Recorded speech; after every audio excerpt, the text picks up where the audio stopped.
Hola mi gente, hey my people, this is Phoebe and welcome once again to Latina Law School Journey. Today we're going to be talking about different LSAT study materials as well as my LSAT study plan. However, before we get into that, I want to talk to you guys a little bit about what's been going on with me and why I took a few weeks off as a break. I'm still doing school and I'm also working, and that has been starting to get a little busier as we're getting into the semester. However, my family has also finally started fostering. It's something we've been wanting to do for quite some time, and we've been trying to get approved and figure out the program. And we finally have three more kids in our home, which is a blessing, and I really love it. The children are so sweet and so nice, and it's been a blessing. However, it has been taking more time out of my week, especially since I am the designated babysitter. So I've been taking care of them a lot while my parents are working. So while I'm doing school and doing classes and taking care of the household, I'm also taking care of the kids as well as my younger two siblings. So it has been a lot of me learning to remanage my time with all the different responsibilities I have in regards to school, work, you guys, as well as things at home, and not even my own personal time for rest.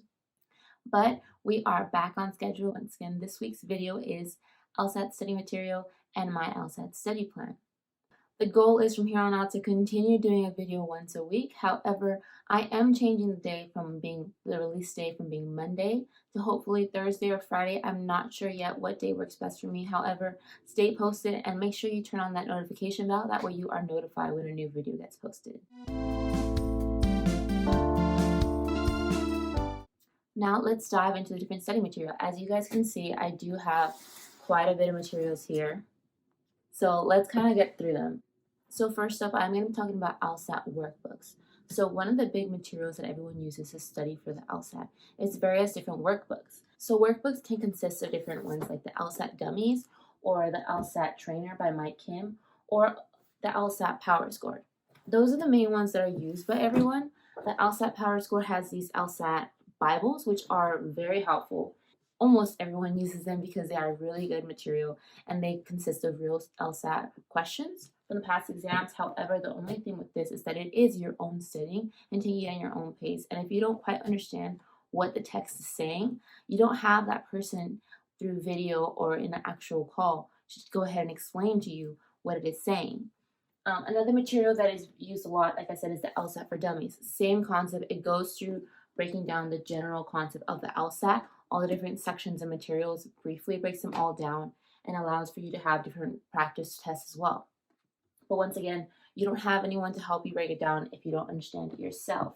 But both really good materials. The Power Score break goes into more detail in regards to each section as well as each question type than the LSAT Dummies. Another good one that I don't have on me is the LSAT Trainer by Mike Kim. This one consists of a lot of drills, charts, and diagrams. And once again, it has real test questions and it covers all the sections. This is a really good book that I have yet to buy, but I'm planning on buying it because it is a lot of good material and I hear a lot of good reviews about it. It's helped students a lot to understand the different concepts and to really break them down. Another good material that a lot of students use are official LSAT test preps from the LSAC. So LSAC is the Law School Admissions Council, and every year they actually release the past exams as workbooks or preps. So these are actual tests from different years. This was from December 2016, and it's exactly what the test would have looked like in 2016. And you'll be able to work on these past test questions on paper format and work through those. So a lot of students also go and buy these as well on Amazon or on the LSAC directly. Just depends on where you go. You can get them for cheaper prices. Just be manageable with that. You can buy them used. However, when you do buy books used, just be cautious because since you are trying to study for these, you don't really want to have all the answers there in front of you because then it could be kind of misleading and you're not really learning as much. Or at least I don't personally. Another good material is Khan Academy. They partner with LSAC and they actually release past test questions in the Khan Academy format.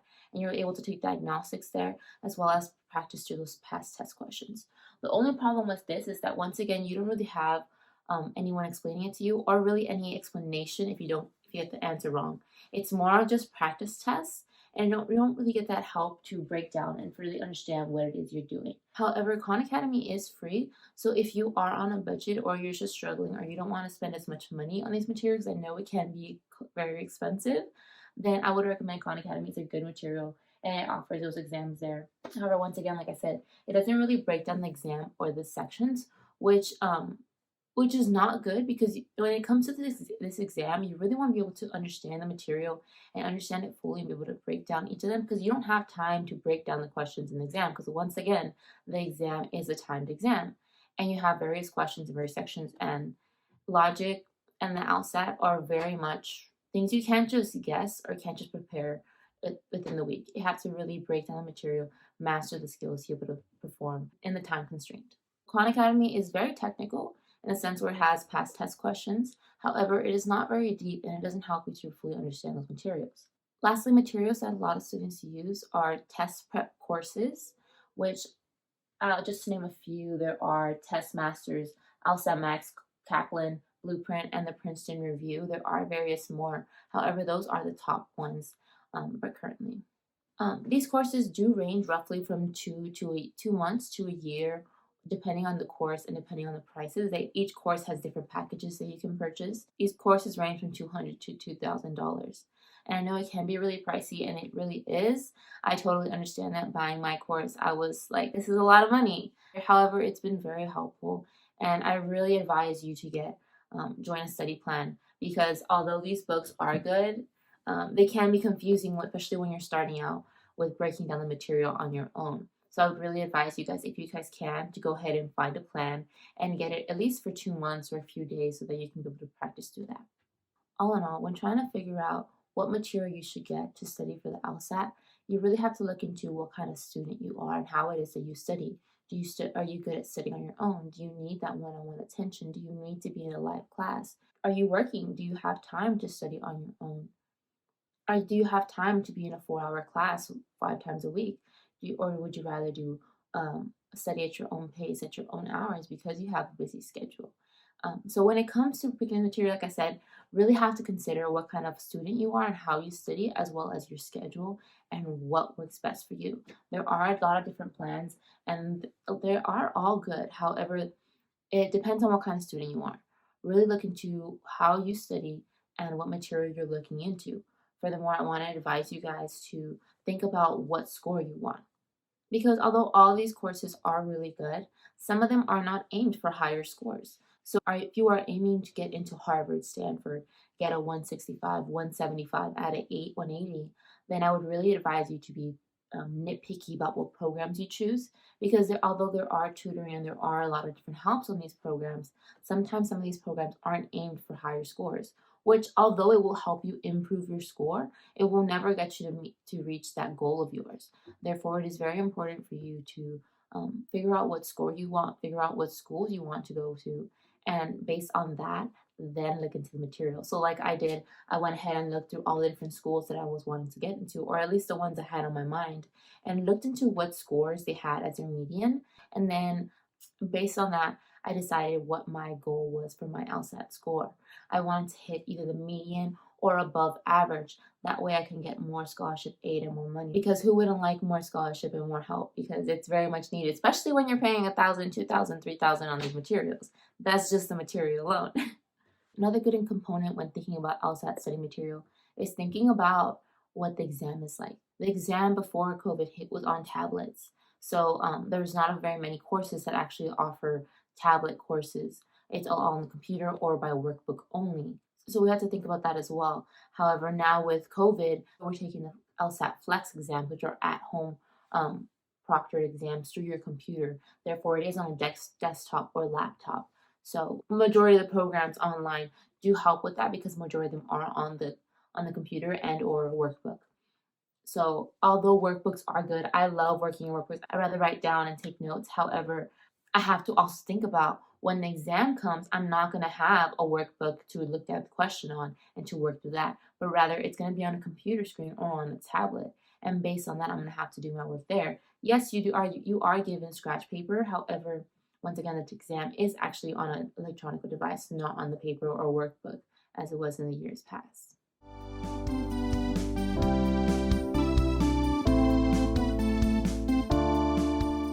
Now shifting gears to my LSAT study plan. Like I said earlier, before picking an LSAT study plan or program or workbooks, you have to think about what LSAT score you want. However, before you pick that and figure that out, you have to research your schools and see what schools you are striving to get into. Therefore, I did an extensive search with all the different schools in my area within a 1 hour to 2 hour radius, and looked at their different scores and what level their schools were at. However, this past summer, with a lot of the readings I was doing, I realized that I was putting a glass ceiling on myself, in which I didn't think I was good enough to get into higher schools just because I'm Latina, just because I'm brown. I wasn't ever going to get in, or it wasn't even a reality for me. However, with reading the Undocumented America by Karla, Cornejo, Villavicencio, and by reading Becoming by Michelle Obama, I realized if they can do it, they're brown, they're black, they're immigrant. Karla is an immigrant. Why can't I do it? I am just as worthy and just as smart to get into any university of my choosing, as long as I work hard and try my best off. Yes, I don't have the same resources. Yes, I don't have the same financial stability as they did or as other students do. However, that does not mean I am less eligible or that I'm less intelligent. It just means I have to work harder and I have to think smarter about the resources I use as well as my study time. So, with that change of mind this past summer, I started to realize I can go beyond what I had planned and I can strive and look forward to and have those rich schools that are Columbia, NYU, Stanford, Harvard. I can look into those as long as I apply myself. And I advise you guys to do the same. You may get discouraged if you are a BIPOC or an Asian Pacific Islander. However, remember that you are not less than anybody else. Although law schools are predominantly white and male, I advise you guys to not get discouraged and remember why it is you're doing this. Because there are going to be times where you get discouraged. There are going to be times where you feel less than. There are going to be times where you are having a mental breakdown and you just want to give up. However, that's what law school does. It tries to break you, especially in the first year, as I told you guys. But I advise you guys to remember why you're doing this and remember that you are worthy, remember that you are smart, and do not put a glass ceiling on yourself. With that, I did research a lot of schools and I was trying to go beyond what I thought originally was possible. So I actually wrote down all the different schools that I was thinking about. I wrote down their ranking in the US News and Today, as well as their GPA average, as well as their LSAT average, and kind of what it is they're looking for. I also wrote how much it costs to apply to each school. And that's actually what you see on all these different post-its. I don't know if you can see them all currently, but I have my LSAT goal. I am a Christian, so I do have a verse to encourage me. I do have my GPA goal. I do have all the different schools that I'm looking into or hoping to possibly apply to. I have, like, once again, all the different averages for the LSAT as well as their application dates and their prices for application. So based on that, I really wrote it down so I can remind myself when I get discouraged, you can do that. You can keep going. And this poster you see here, once again, just has another reminder for myself. I wrote, the journey to become an attorney is long and hard. You will struggle, you will stumble, and you will cry. Pero échale ganas, porque no hay de otra. Esto es pa mi gente. And I also wrote a reminder verse of Deuteronomy 31:6 from the NLT version, because this is why I do it. I do it for my people. I do it for my Latinos and Latinas who are struggling, who don't have that proper representation. I do it for the Black Indigenous community. I do it for the Asian Pacific Islander. I do it for anyone who are my brothers and sisters in Christ who don't have that equal representation, don't have that equal fighting chance. I do it to help them. I do it for them. I do it for the glory of God. So that's a reminder for me of why I do this. So every single time when I'm sitting at my desk, when I get discouraged, I just have to look up and remind myself, you can do it too. This is why you're doing it. And I'm telling you guys, you will get discouraged when studying. Even just studying, it gets discouraging. Sometimes I don't want to study. Sometimes I don't want to do this anymore. But I have to remind myself why I'm doing this. I have to remind myself why I'm worthy. And I advise you guys to do the same, because I'm sure you guys will get those times but you don't want to study. The LSAT is one of the hardest exams to study for because it is a matter of mastering the material and really hunkering down on it, and that requires hours and hours of studying. So I encourage you guys to remind yourselves, and I'm gonna keep reminding you guys because you guys are worthy and you guys are loved and you guys deserve it and you guys can do it too. So no matter how you look, no matter your color, no matter your race or your ethnicity or your cultural background or where you grew up. So keep fighting, échale ganas. So with that, I then determined what LSAT score I'm striving for. My LSAT goal is between the range of 170 and 172 out of 180. That is very, very high. However, I am striving past the average of most schools because I do need that my financial aid and that those scholarships. Therefore, if you need a lot of financial aid or you need a lot of scholarships from your school, remember to strive above the average, above the median. The higher your score is than the average or median, the more money they're going to offer you and help you with. If you are below the average or median, does not mean you won't get in. However, you will most likely get less aid than most people will. So on that note, once again, I am striving for a 170 to 172 on my LSAT score. And based on that, I chose the LSAT study material because I am very good at studying on my own as long as I have the right environment. I'm very meticulous and very disciplined. And I like writing down. I like having those physical books on me, which is why I chose LSAT study material because it has the books that you can really break down. However, it also has hundreds of hours, 100+ hours of online classes, office hours, and you can still pay for tutoring. So that's why I picked LSAT Max, and it also has studying at your own pace. You can study whenever you want. I do have a busy schedule, therefore I try to make hours here and there to study. That way I have I have the flexibility in my hands to decide when I want to study. So I knew buying a course which I had to sign in 5 days out of a week for 4 hours as a designated time was not going to work for me because I do have schoolwork and helping out at home. So I knew since my role at home is a lot more prominent, I knew those programs wouldn't be the ones for me. However, that's why I chose on the LSAT Max because I can kind of manage my own study schedule and figure that out as I go. On that note, I did not talk about tutoring hours. So a lot of these programs, LSAT, Max, Kaplan, Blueprint, all of those, the majority of those do have extra tutoring hours. So although they have the online program or the workbooks, they also have tutoring hours. And those are very helpful because those are one-on-one hours in which you can study with someone virtually or in person, depending on the COVID guidelines of each program. However, they do offer those things, and those are very critical, especially when you're trying to get a higher score because you need that one-on-one time to really nitpick at all the different things you're missing and figure those sections out. Therefore, I'd really advise you to do tutoring. However, tutoring is very, very, very expensive.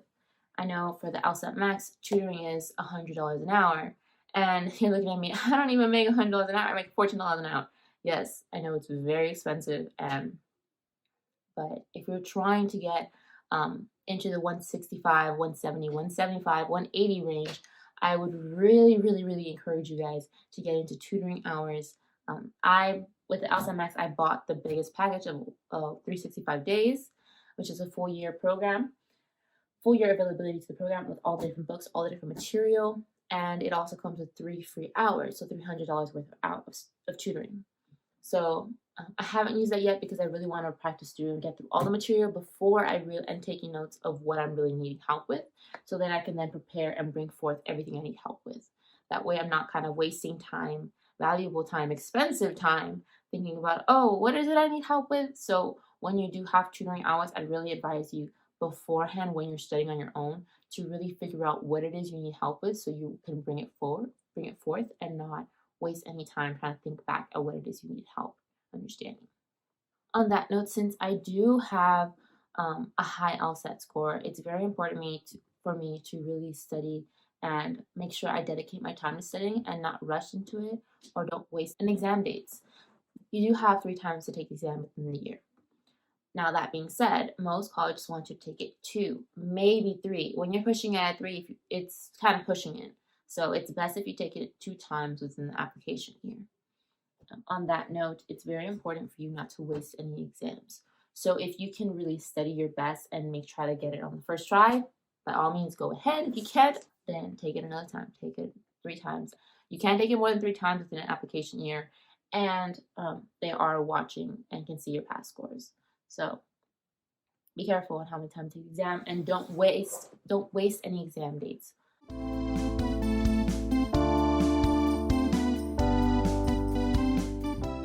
That being said, I did say my first examination day was April.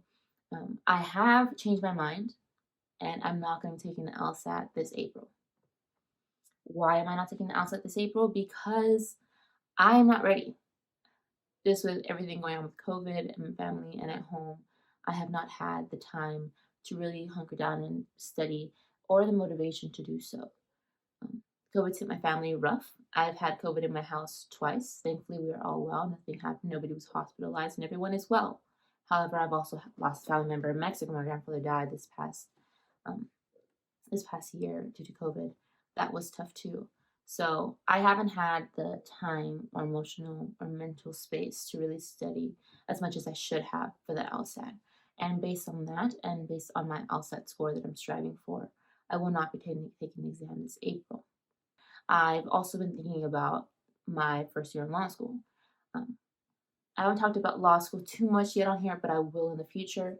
Law school is very expensive, and the material is very rigorous. The first year is the hardest because they want to kick you out. If you can't stand the first year, then you're not going to make it the rest of the law school, and you're not going to make it in the law field. Therefore, purposely, the first year of law school, they try to kick you out. That being said, the first year, especially, you cannot work. They advise you not to work in your first year of law school. So you have to have money saved up for at least a semester or a year of living on campus, providing for yourself, providing all of that stuff. That stuff we all like.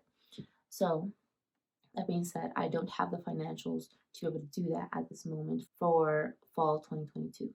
So that being said, considering the LSAT score I'm striving for, considering the different LSAT opportunities that are going on with COVID right now, considering the LSAT flex, considering my mental health, considering my study environment, I will not be taking the LSAT exam this April, and I will not be taking it this summer either.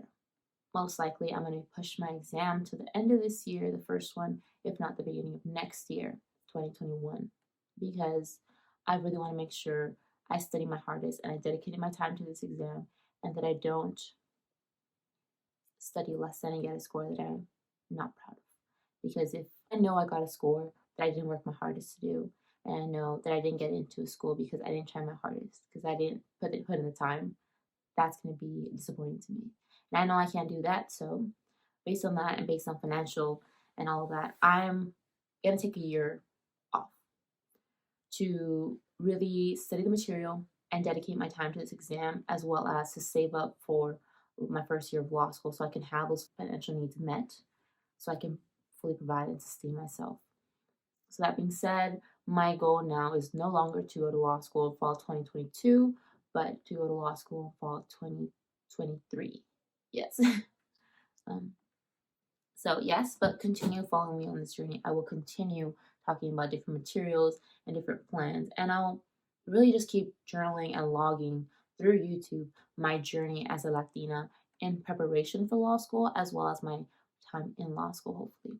So join me. I am so glad that you guys are with me. Thank you for watching. Thank you for understanding. I know I did take a few weeks off. I really appreciate you guys. I hope you guys are all doing well with this pandemic. It has been very hard on a lot of people. And as of right now, it's not going anywhere still. But if you can get vaccinated, do so. If you're going out, be careful, wear your mask, sanitize, stay safe, stay healthy, study. If you're studying for the LSAT, stay motivated. Remember that you are worthy. Remember that you are equal and you are just as smart and just as bright. And remember that I love you, and take care. So, así que hasta luego.